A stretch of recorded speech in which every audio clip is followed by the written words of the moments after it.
आप सभी को राम राम। मैं दीपक कुमार आप सभी का स्वागत करता हूं दादा स्टाइल में। दोस्तों, आखिरकार दिल्ली शराब घोटाले के मामले में श्रीमान कट्टर ईमानदार अरविंद केजरीवाल को कोर्ट ने 7 दिनों की ईडी के रिमांड पे भेज दिया है।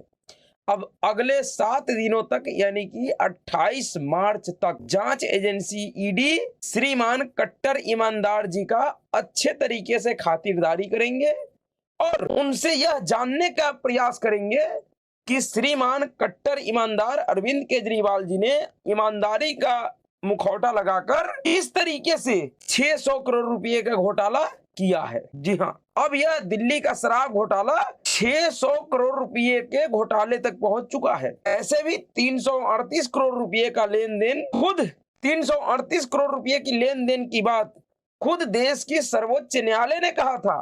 सर्वोच्च न्यायालय ने भी माना था कि दिल्ली शराब घोटाले के मामले में 338 करोड़ रुपए का लेन देन स्थापित हुआ है। जांच एजेंसी के पास इस बात का प्रूफ है, लेकिन जांच एजेंसी का आरोप है कि यह पूरा घोटाला 600 करोड़ रुपए का है। और उससे भी आगे अगर कैग की रिपोर्ट, सीएजी की रिपोर्ट को देखा जाए, जो कि इसी शराब नीति से जुड़े हुए मामले के ऊपर आया है दिल्ली सरकार के, सीएजी की रिपोर्ट में तो दावा किया गया है कि दिल्ली सरकार को शराब नीति के जरिए अरविंद केजरीवाल ने 2000 करोड़ रुपए का चूना लगाया है। लेकिन अब अरविंद केजरीवाल एवं उसका पूरा गिरोह जो भी इस शराब घोटाले के मामले से जुड़े हुए थे, सब के सब जांच एजेंसी के शिकंजे में है। और अब इन सभी लोगों से जांच एजेंसी यह जानने का प्रयास करेगी कि यह घोटाला कितने 100 करोड़ रुपए का था। लेकिन इस पूरे घोटाले में जेल केजरीवाल एंड गैंग गया है, लेकिन नंगा पूरी तरीके से कांग्रेस पार्टी और उनके नेता हो गए हैं। जी हाँ, शराब घोटाले के मामले में सजा तो केजरीवाल एंड गैंग को होगा, लेकिन इस समय जूते खा रहा है कांग्रेस के नेता। जितना जलील इस समय केजरीवाल एंड गैंग नहीं हो रहा है इस घोटाले को लेकर, कहीं उससे ज्यादा जलील कांग्रेस पार्टी और उनके नेता हो रहे हैं। इस तरीके से टीवी डिबेटों में कांग्रेस पार्टी के प्रवक्ताओं को एक तरीके से जो न्यूज एडिटर होते हैं, वही लोग जो एंकर होते हैं, वो सभी लोग भिगो भिगो कर इनके प्रवक्ताओं के मुंह पे जूते मार रहा है। उसका एक जीवंत उदाहरण मैंने कल टीवी 9 उत्तर प्रदेश के एक शो में देखा, जो अमिताभ अग्निहोत्री साहब, जो कि एडिटर इन चीफ है टीवी 9 उत्तर प्रदेश के, टीवी 9 भारतवर्ष उत्तर प्रदेश के, उस पर एक कांग्रेस पार्टी के प्रवक्ता आए हुए थे डिबेट में, और किस तरीके से अमिताभ अग्निहोत्री जी ने उनका खातिरदारी किया इस शराब घोटाले के मामले से जुड़े हुए विवादों में, वह देखने लायक था। आप सभी लोग जरूर जाकर देखिएगा। वीडियो में नहीं दिखा सकता हूं क्योंकि हो सकता है स्ट्राइक वगैरह आ जाए, स्ट्राइक का मामला बन जाए, इसलिए उसे मैं अपने वीडियो में नहीं दिखाऊंगा। लेकिन आप सभी लोग कल का शो जो अमिताभ अग्निहोत्री जी का टीवी 9 भारतवर्ष उत्तर प्रदेश पे आता है, उनका बहुत जरूर देखिएगा, बहुत दिलचस्प है। लेकिन उससे आगे जाकर कि किस तरीके से इस पूरे घोटाला विवाद में कांग्रेस पार्टी और उनके नेता नंगा हो रहे हैं, उसका अनेक कई उदाहरण सोशल मीडिया पे भी देखने को मिल रहा है कि किस तरीके से इस घोटाले को लेकर पहले कांग्रेस पार्टी के नेता, और छोटा मोटा नेता नहीं, दिल्ली प्रदेश के अध्यक्ष अजय माकन इस पूरे घोटाले पर प्रेस कॉन्फ्रेंस किया था। और अपने प्रेस कॉन्फ्रेंस के दौरान उन्होंने क्या क्या कहा था, पहले उनके उन बातों को सुनिए, फिर आपको समझ में आएगा कि किस तरीके से कांग्रेस पार्टी और उनके नेता नंगे हो रहे हैं, बेनकाब हो रहे हैं इस पूरे मामले में, अरविंद केजरीवाल एंड गैंग से ज्यादा। शराब का घोटाला क्या है, शराब का लिकर स्कैम क्या है? लिकर स्कैम सीधे सीधे अब यह एस्टैब्लिश हो गया है कि कम से कम 100 करोड़ की रिश्वत ली गई है, कम से कम 100 करोड़ की रिश्वत। और उसके अंदर फेस टाइम के ऊपर केजरीवाल से बिजनेसमैन से बात कराई गई, और बिजनेसमैन से बात कराने के बाद होलसेल डीलर्स को, जो प्राइवेट होलसेल डीलर्स हैं, उनको 12% कमीशन 5% से बढ़ा करके 12% कमीशन ये करी गई। और उसके अंदर शर्त ये रखी गई कि 6% किकबैक आम आदमी पार्टी और केजरीवाल को दिया जाएगा। और मनी ट्रेल भी एस्टैब्लिश हो गया है कि वो पैसा 100 करोड़ रुपए गोवा के इलेक्शंस के अंदर आप पार्टी ने इस्तेमाल किया और कांग्रेस के खिलाफ में किया, क्योंकि जो वोट वहां पर उनको मिले वो कांग्रेस के खिलाफ में मिले। तो केजरीवाल ने कांग्रेस को हराने के लिए, कांग्रेस को नुकसान पहुंचाने के लिए केजरीवाल ने 100 करोड़ का स्कैम किया है और इनको कोई नैतिक अधिकार, केजरीवाल और इनके मंत्रियों को, जो जिनका नाम इसमें है, चाहे वो मनीष सिसोदिया, चाहे सत्येंद्र जैन को, इनको कोई नैतिक अधिकार नहीं है कि अपनी कुर्सी पे एक सेकंड भी और रह जाएं। 6%, 12% में से किकबैक दिया गया। ये एस्टैब्लिश हो गया कि एडवर्टीजमेंट्स जो दिए गए वहां पे गोवा में, वो एडवर्टीजमेंट्स के पैसे इसी किकबैक से दिया गया है। ये ईडी के चार्जशीट में मेंशन है। ये एस्टैब्लिश हो गया है कि 70 लाख रुपए इनके वॉलंटियर्स को इसी पैसे में से दिए गए, जो जिन लोगों ने आगे सर्वे किया गया, वो मनी ट्रेल एस्टैब्लिश हो गई है। जब इसके अंदर प्रूफ आ गया है, जब मनी ट्रेल एस्टैब्लिश हो गई और पीएमएलए के कोर्ट ने थर्सडे को संज्ञान लेकर के चार्जशीट को फाइल करने के लिए ईडी को कह दिया है, तो उसके बाद क्या नैतिक अधिकार केजरीवाल को है कि अजय माकन जी अपनी पोस्ट पे रह जाएं? कितने अच्छे तरीके से समझाया है इन्होंने। जिस तरीके से अरविंद केजरीवाल एंड गैंग के इस शराब घोटाले को समझाया है और जितने अच्छे तरीके से इस पूरे लेन देन को, कि कैसे अरविंद केजरीवाल ने पैसे लिया, कैसे कारोबारियों को मुनाफा पहुंचाया और फिर कैसे उससे कमीशन लिया और उस पैसे को कैसे गोवा के चुनाव में खर्च किया कांग्रेस पार्टी को चुनाव हराने के लिए, बड़े ही सरल तरीका से अजय माकन जी ने तो समझा दिया। लेकिन क्या यह बात कांग्रेस पार्टी के ही वरिष्ठ नेता, जो दिन रात अजय माकन के साथ ही रहते हैं, अभिषेक मनु सिंघवी को समझ में नहीं आ रहा है? दोनों कांग्रेस के नेता है। अभिषेक मनु सिंघवी भी कांग्रेस के नेता है, अजय माकन भी कांग्रेस के नेता है। वो अलग बात है कि अभिषेक मनु सिंघवी को कांग्रेस पार्टी और गांधी परिवार ने औकात दिखाया है और उस जगह पे उनको राज्यसभा का प्रत्याशी बना दिया जहां से हार निश्चित थी और उनको जलील करवा दिया। लेकिन अजय माकन को कर्नाटक से राज्यसभा भेजने में कामयाब हो गया। चाहता था, अगर कांग्रेस पार्टी गांधी परिवार चाहता तो सिंघवी को कर्नाटक से प्रत्याशी बना देता, जो कि निश्चित सीट था, और हिमाचल से अजय माकन को भेज देता, लेकिन उन्होंने ऐसा नहीं किया। लेकिन मेरा कहने का मतलब है कि दोनों कांग्रेस के नेता है, वरिष्ठ नेता है। एक नेता बता रहा है कि किस तरीके से अरविंद केजरीवाल ने शराब घोटाला किया, कांग्रेस पार्टी को चुनाव में हराने के लिए उसने किस तरीके से उस पैसे को चुनाव में खर्च किया, अपने सर्वे करने वाले कर्मचारियों को पैसे दिया, वॉलंटियर्स को पैसे दिया। तो वही दूसरे तरफ कोर्ट में खड़ा होकर कांग्रेस पार्टी का ही नेता अभिषेक मनु सिंघवी कह रहा है कि अरविंद केजरीवाल ने कोई घोटाला किया ही नहीं, शराब घोटाले में कोई लेन देन हुआ ही नहीं, उसके खिलाफ कोई साक्ष्य नहीं मिला है। अरे आतिशी मार लेना कह रही है तो समझ में आ रहा है कि आतिशी मार लेना आम आदमी पार्टी के नेता है और भावी मुख्यमंत्री हैं। वो अलग बात है कि मन ही मन में उनके अंदर लड्डू फूट रहा है। वह अति उत्साहित हो गई है कि कितना जल्दी मुख्यमंत्री का पद उनको मिल जाए, वो मुख्यमंत्री पद की शपथ ले ले। लेकिन दिखाना तो है ना कि वो विरोध कर रही है नेता के लिए, तो वो विरोध करे, वो कहे कि ईडी के पास सबूत नहीं है, तो समझ में आता है मोदी जी जबरदस्ती फंसा रहा है। लेकिन अगर अभिषेक मनु सिंघवी कहें कि नहीं, नरेंद्र मोदी की सरकार जांच एजेंसियों के जरिए अरविंद केजरीवाल को गलत तरीके से फंसा रहा है, उनके पास कोई साक्ष्य नहीं अरविंद केजरीवाल को जेल भेजने के लिए, गिरफ्तार करने के लिए, उनकी गिरफ्तारी गलत हुई है, तो भला ये कौन मानेगा? क्योंकि आप ही के पार्टी का नेता समझा रहा है, पूरे देश को समझा रहा है कि कैसे कैसे पूरा घटना को अंजाम दिया है अरविंद केजरीवाल ने और उनके गैंग ने।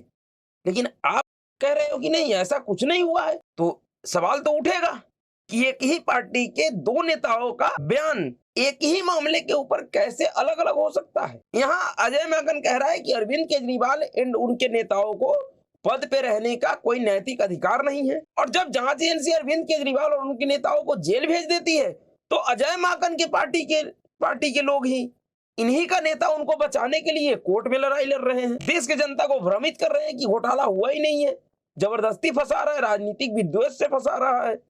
आज इंडिया अलायंस के सभी नेता चुनाव आयोग में शिकायत करने गए थे इस गिरफ्तारी के खिलाफ कि अरविंद केजरीवाल को गिरफ्तार क्यों कर लिया। एक और कांग्रेस पार्टी के नेता जिनको आज लग रहा है कि लोकतंत्र की हत्या हो गई, जो ट्वीट करके कह रहे कि एक ही बार में लोकतंत्र को खत्म ही कर दो, झंझट ही खत्म हो जाएगा, उस सुप्रिया श्रीनेत को भी आपको सुनना चाहिए। कि किस तरीके से इन लोगों का वक्त के हिसाब से स्वरूप बदलता है, किस तरीके से ये लोग इस समय वर्तमान में कलयुग की इच्छाधारी नेता हो गई हैं कि जब जिस तरीके का माहौल होता है उस तरीके से ये अपना रूप परिवर्तन कर लेती है, अपने बयानों को बदल लेती है, इनका विचारधारा बदल जाता है। जब दिल्ली शहर में लोगों के सिर पर मौत का साया मंडरा रहा था और लोग बिना ऑक्सीजन के बेदम होकर तड़प तड़प कर दम तोड़ रहे थे, तब दिल्ली की अरविंद केजरीवाल जी की आम आदमी पार्टी की सरकार शराब की नीति पर काम कर रही थी। यह प्राथमिकता है इस सरकार की। इस सरकार की प्राथमिकता यह है कि 25 साल से उस वक्त जब कोरोना से यह शहर जूझ रहा था और त्राहिमाम मचा हुआ था, विफलता केजरीवाल जी की भी है, उतनी ही विफलता मोदी जी की भी है। उस वक्त शराब पीने की आयु 25 वर्ष से घटाकर 21 वर्ष करी जा रही थी।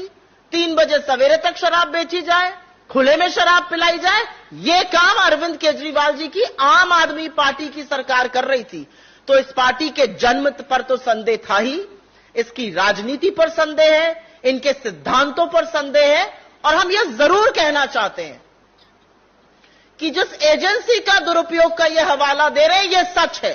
एजेंसियों का दुरुपयोग तो भाजपा की मोदी सरकार ने इस तरह किया है कि जब वो सही कार्रवाई भी करते हैं तो वो भी उस पर भी सवाल उठने लगते हैं।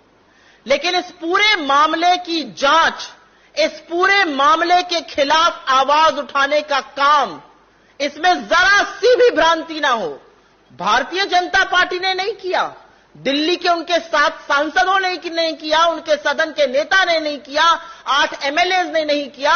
इस पूरे प्रकरण पर प्रकाश डालने का काम, इस पर कार्रवाई करने की बात सिर्फ और सिर्फ कांग्रेस पार्टी ने दिल्ली शहर में करी। अब बताइए, यानी उस समय ये लोग चीख चीख कर कह रही थी कि अरविंद केजरीवाल के इस घोटाले के ऊपर सिर्फ और सिर्फ कांग्रेस पार्टी और उनके नेताओं ने बोला, इस घोटाले का खुलासा, इनके ऊपर कार्रवाई करने की मांग कांग्रेस पार्टी के लोगों ने किया, भारतीय जनता पार्टी के किसी भी नेता ने नहीं किया, दिल्ली के किसी नेता ने नहीं किया।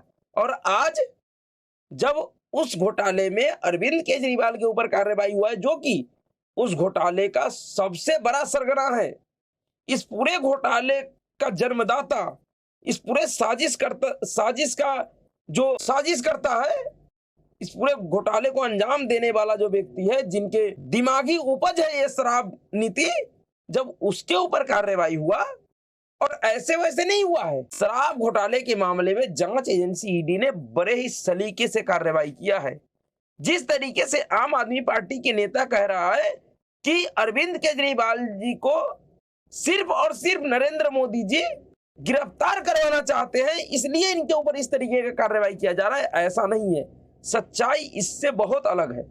अगर सिर्फ और सिर्फ अरविंद केजरीवाल को गिरफ्तार करना मकसद होता नरेंद्र मोदी या भारतीय जनता पार्टी के नेताओं का, सरकार का, तो न जाने अरविंद केजरीवाल को अब से कितने दिन पहले गिरफ्तार करवा लिया होता, कभी की इनकी गिरफ्तारी हो जाती। लेकिन अरविंद केजरीवाल के ऊपर कार्रवाई करना सिर्फ और सिर्फ गिरफ्तार करने का मामला नहीं है, बल्कि गिरफ्तारी से कहीं और बड़ा है। भारतीय जनता पार्टी और नरेंद्र मोदी की सरकार ने अरविंद केजरीवाल के ऊपर इस तरीके का कार्रवाई करके इस देश के लोगों को एक स्पष्ट संदेश दिया है कि वह जो कहता है कि भ्रष्टाचार के विरुद्ध उनका जीरो टॉलरेंस की नीति है, वह किसी भी भ्रष्टाचारी को नहीं छोड़ेंगे। और अरविंद केजरीवाल जैसे लोगों के खिलाफ अगर भ्रष्टाचार के मामले में कार्रवाई हो तो यह एक बड़ा संदेश जाता है, क्योंकि अरविंद केजरीवाल एक ऐसा नेता है जो भ्रष्टाचार के खिलाफ जन आंदोलन से निकला था। 2012 में जब अन्ना हजारे के आंदोलन से यह व्यक्ति निकला था और राजनीतिक दल बनाया था, तो मुझे याद है, मैं उस समय दिल्ली में रहता था। उस समय यह व्यक्ति गली गली, मोहल्ले मोहल्ले में जाकर लोगों को बताया करता था कि इस देश में कांग्रेस और भारतीय जनता पार्टी के बीच में समझौता है कि जब भारतीय जनता पार्टी का सरकार आएगा तो कांग्रेस के भ्रष्टाचारी नेताओं को बचाया जाएगा, और जब कांग्रेस का सरकार आएगा तो भारतीय जनता पार्टी के भ्रष्टाचारी नेताओं को बचाया जाएगा। अरविंद केजरीवाल ने तो यहां तक कहा था कि ये दोनों के बीच ऐसा संबंध है कि भारतीय जनता पार्टी वाले, बीजेपी वाले रॉबर्ट वाड्रा यानी कि सोनिया गांधी के दामाद को बचाता है, और सोनिया गांधी लाल कृष्ण आडवाणी के दामाद को बचाता है। यह खेल चल रहा है दोनों पार्टियों में, इसलिए आप तीसरे पार्टी को यानी कि आम आदमी पार्टी को मौका दीजिए।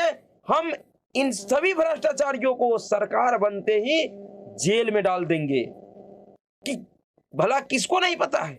आज जो संदीप दीक्षित जी अरविंद केजरीवाल के गिरफ्तारी पे सवाल उठा रहे हैं, क्या संदीप दीक्षित जी को नहीं पता है कि किस तरीके से अरविंद केजरीवाल ने पूरे दिल्ली में शीला दीक्षित, एक महिला मुख्यमंत्री के खिलाफ झूठा आरोप लगाकर पूरे दिल्ली में पोस्टर चिपकवाते थे। पूरे दिल्ली में इनके हर एक नेता यह कहते हुए घूमता था कि मेरे पास पानी घोटाले से जुड़े हुए 700 पेज का सबूत है। वो पूरे दिल्ली के लोगों को वो सबूत दिखाता था जब तक सत्ता में नहीं आया था। इस तरीके का आरोप अरविंद केजरीवाल ने शीला दीक्षित के ऊपर लगाया। अगर शीला दीक्षित जी या उनका जो सुपुत्र है संदीप दीक्षित, अगर अरविंद केजरीवाल एंड गैंग के खिलाफ अगर उस समय मानहानि का मुकदमा करता तो अरविंद केजरीवाल का राजनीति उसी समय समाप्त हो जाता। लेकिन क्योंकि अरविंद केजरीवाल को कांग्रेस पार्टी ने ही इस उम्मीद में पैदा किया था कि वह भारतीय जनता पार्टी को 2014 में सत्ता में आने से रोक पाएगा, वोटों के बंटवारा हो जाएगा। लेकिन कांग्रेस पार्टी को अरविंद केजरीवाल उस समय भारी पड़ गया जब कांग्रेस के लिए अरविंद केजरीवाल खुद ही भस्मासुर बन गया। अरविंद केजरीवाल उन प्रदेशों में ही सरकार बना पाया जहां पे कांग्रेस पार्टी का सरकार था पहले से। अरविंद केजरीवाल को भारत बीजेपी शासित किसी भी राज्यों में इतनी भी वोट नहीं मिला जिससे वह विपक्ष में जा पाए। सत्ता तो बहुत दूर की बात है, लेकिन कांग्रेस पार्टी के 2 प्रदेशों की प्रचंड बहुमत की सरकारों को अरविंद केजरीवाल ने ऐसे हवा में उड़ा दिया जैसे कि उस प्रदेश में कांग्रेस को कोई जानता ही नहीं है। आज दिल्ली और पंजाब के हालात को देखिए, क्या स्थिति है कांग्रेस का, और ये किसके वजह से हुआ है? अरविंद केजरीवाल की वजह से।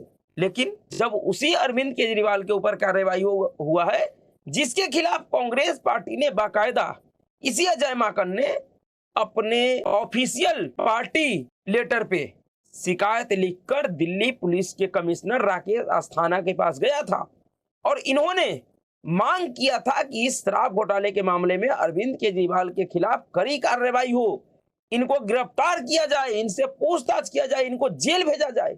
यह कांग्रेस पार्टी के पार्टी हेड के आधिकारिक पार्टी लेटर हेड पे है लिखा हुआ पत्र है। आज उसके नेता इस अरविंद केजरीवाल के लिए कोर्ट में लड़ रहे हैं, सो तो लड़ ही रहे हैं। चुनाव आयोग से शिकायत करने गए थे अभिषेक मनु सिंह भी, पूरे दिन अदालत में लड़े और जब अदालत से निकले तो वह तथाकथित फर्जी इंडिया अलायंस के नेताओं के साथ चुनाव आयोग में गए थे अपना विरोध दर्ज करवाने और शिकायत करने की इस गिरफ्तारी के खिलाफ चुनाव आयोग कोई कार्रवाई करे। इतने बड़े बड़े वकील हैं, इनको नहीं पता कि चुनाव आयोग किसी भी अपराधी के खिलाफ किसी जांच एजेंसी को कार्रवाई करने से नहीं रोक सकता है, उनके कार्रवाई पे रोक नहीं लगा सकता, क्योंकि कांग्रेस पार्टी को एक ड्रामा करना है, एक नाटक करना है कि हम अरविंद केजरीवाल के साथ हैं। बल्कि हकीकत यह है कि अरविंद केजरीवाल की गिरफ्तारी से सबसे अधिक कोई खुश है तो वह कांग्रेस पार्टी और उनके नेता, क्योंकि कांग्रेस पार्टी को भरोसा हो गया है कि चाहे दिल्ली हो या पंजाब, दोनों ही जगह पे जो चुनौती अरविंद केजरीवाल के वजह से खास करके पंजाब में कांग्रेस पार्टी को आने वाला था, अब वह चुनौती खत्म होता हुआ दिख रहा है। क्योंकि अब लोकसभा चुनाव अरविंद केजरीवाल का तिहाड़ जेल में ही बीतने वाला है। 7 दिनों का ईडी रिमांड मिला है, आगे नहीं बढ़ेगा इसकी कोई पुख्ता संभावना नहीं है। रिमांड और बढ़ भी सकता है, जैसे जैसे जांच एजेंसी को पता लगेगा, जरूरत महसूस होगी, वैसे वैसे वो ये रिमांड बढ़वा सकता है और अदालत बढ़ाएंगी। ऐसा नहीं है कि अरविंद केजरीवाल जैसा माहौल बनाया जा रहा है कि पहली बार किसी सिटिंग मुख्यमंत्री को गिरफ्तार किया गया तो फिर उन बेवकूफों को या मूर्खों को यह समझना चाहिए कि जो लालू प्रसाद यादव की गिरफ्तारी हुआ था उस समय वो भी सिटिंग मुख्यमंत्री ही थे। जयललिता की गिरफ्तारी हुई थी उस समय वो भी सिटिंग मुख्यमंत्री थे, या अभी तत्काल में जो हेमंत सोरेन का गिरफ्तारी हुआ है वो भी एक सिटिंग मुख्यमंत्री था। तो ऐसा नहीं कि पहली बार किसी सिटिंग मुख्यमंत्री का गिरफ्तारी हुआ है। हाँ, यह पहली बार जरूर हुआ है कि आजाद भारत के राजनीतिक इतिहास में अरविंद केजरीवाल एक ऐसे नेता के तौर पे जाने जाएंगे, जो ज्ञान तो बहुत देते थे, लेकिन जब उनके ऊपर बात आई तो उन्होंने जेल जाने के बाद भी, गिरफ्तार होने के बाद भी मुख्यमंत्री पद से इस्तीफा नहीं दिया। इससे पहले जितने भी मुख्यमंत्रियों ने मुख्यमंत्रियों के ऊपर आरोप लगा और उनकी गिरफ्तारी हुई, तो गिरफ्तारी से पहले, चाहे 1 घंटे पहले ही उन्होंने अपना इस्तीफा दे दिया। लेकिन अरविंद केजरीवाल ऐसे बेशर्म और शातिर मुख्यमंत्री के तौर पे जाने जाएंगे, जो गिरफ्तार होने के बावजूद भी इस्तीफा देने की हिम्मत नहीं दिखा रहा है, वह इस्तीफा देने से डर रहा है। यह जरूर पहली बार हुआ है। इसके साथ ही अब दिल्ली में अलग तरीके का खेल शुरू हो गया है। अब दिल्ली की सत्ता पे कौन कब्जा जमाएगा, इसका भी बहस शुरू हो गया है। अब कौन मुख्यमंत्री बनेगा, अरविंद केजरीवाल मुख्यमंत्री रहेंगे, इस्तीफा देंगे कि नहीं देंगे, ऐसा तो नहीं कि अधिक दिनों तक टार पाएंगे। बहुत जल्द ही अरविंद केजरीवाल को फैसला लेना पड़ेगा कि वो क्या करेंगे, क्योंकि या तो वो इस्तीफा देंगे, और ना अगर इस्तीफा देते तो फिर एक ही विकल्प बचता है दिल्ली में राष्ट्रपति शासन लगाने का। और शायद मुझे लग रहा है कि अरविंद केजरीवाल भी यही चाहता है कि मेरे गैर मौजूदगी में दिल्ली में मेरे पार्टी का कोई भी नेता इतना प्रभावशाली ना हो, किसी के ऊपर भी वो इस तरीके का भरोसा नहीं कर सकता है कि वह किसी दूसरे को मुख्यमंत्री बना दे, क्योंकि अरविंद केजरीवाल को खुद भी यह पता है कि अब वह जेल से कब बाहर आएंगे इसका कोई गारंटी नहीं है, कोई निश्चित समय नहीं है कि 15 दिन में, 20 दिन में, महीने में, 2 महीने में अरविंद केजरीवाल बाहर आ जाएंगे। इसलिए अपने गैर मौजूदगी में वो इतना बड़ा रिस्क नहीं लेना चाहते हैं, और यही कारण है कि वो इस्तीफा नहीं देना चाहते। वो खुद चाहते हैं कि अगर मैं इस्तीफा नहीं दूंगा तो अंतोगत्वा उपराज्यपाल केंद्र सरकार को रिपोर्ट करेगा और राष्ट्रपति शासन लगाने का अनुशंसा करेगा, और केंद्र सरकार राष्ट्रपति शासन लगा देगा। इससे उनको राजनीतिक तौर पे भी फायदा मिलेगा। ये कहने को हो जाएगा कि एक चुनी हुई सरकार को केंद्र सरकार ने गिरा दिया, जबकि सच्चाई इससे अलग होगा। जानबूझकर अरविंद केजरीवाल ऐसा संवैधानिक परिस्थिति खड़ा कर देंगे जिसमें इन विकल्पों के अलावा और कोई तीसरा विकल्प ही नहीं होगा। या तो अरविंद केजरीवाल और उनके पार्टी के लोग कोई दूसरा मुख्यमंत्री चुन ले, अपना नेता चुन ले, या फिर केंद्र सरकार दिल्ली में राष्ट्रपति शासन लगा दे। 2 विकल्प के अलावा और कोई विकल्प नहीं है। अब देखिए दिल्ली में क्या होता है, किस विकल्प को कौन उपयोग करता है। हर तरफ से राजनीति हो रही है, हर एक पार्टी राजनीतिक ही खेल रहा है, चाहे वो कांग्रेस हो, बीजेपी हो, आम आदमी पार्टी हो, या कोई भी हो। सब चाह रहा है कि किसी भी तरीके से उनको राजनीतिक तौर पे लाभ हो। लेकिन जनता क्या समझ रही है, जनता क्या सोच रही है दिल्ली की घटनाओं के बारे में, यह 2024 के लोकसभा चुनाव, जो कि बहुत ही नजदीक है, मुश्किल से अब 1 महीने रह गए हैं चुनाव के शुरू होने के, इस चुनाव में जनता जवाब दे देगी कि वो किसके साथ है। तो अभी के लिए इतना ही। अगर आपको वीडियो अच्छा लगा तो वीडियो को लाइक कीजिएगा, शेयर कीजिएगा और चैनल को सब्सक्राइब कीजिएगा। नमस्कार।